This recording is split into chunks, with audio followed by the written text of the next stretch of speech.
Ang liham ni Jomar kay Carla, ano nga ba ang nilalaman? Yan po ang pag-uusapan natin sa video natin ngayon.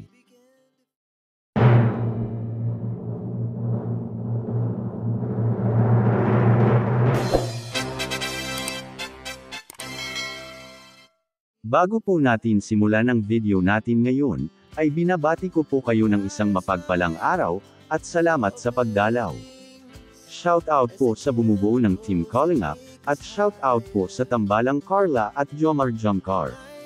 Episode 34 ng Jumcar, sa episode na ito ay ang update sa bahay ni Carla na halos patapos na, at ayon nga sa gumagawa ay nasa 2 linggo na lang ay pwede na itong lipatan. Sa episode din ito ay nagkaroon ng malalim na pag-uusap si Jomar at Carla, at kapansin-pansin din ang mga tanong ni Carla kay Jomar, na parang nagpapahiwatig na gusto ni Carla si Jomar pero parang natatakot si Carla, kailangan may assurance, dahil nga hindi pa nagkaroon ng BF si Carla. Sa episode din na ito ay sinabi ni Jomar ang kanyang liham para kay Carla, pakinggan natin ang masayang usapan ni Carla at Jomar.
So, meron pa doon iba. Ano pa po?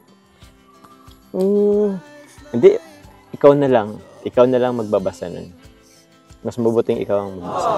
Excited daw po ako. Dapat lang talaga ma-excite ka.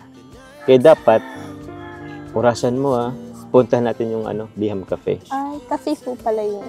Kala po kasi liham as in sulat. Oo. Ano siya? Coffee shop siya.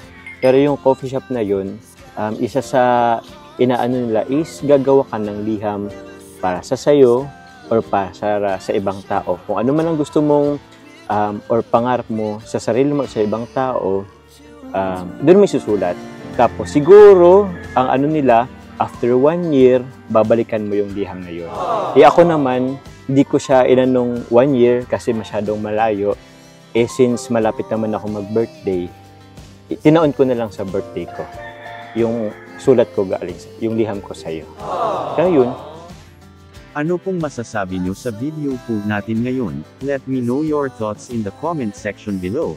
At pag-usapan po natin yan sa susunod na video. Maraming salamat po.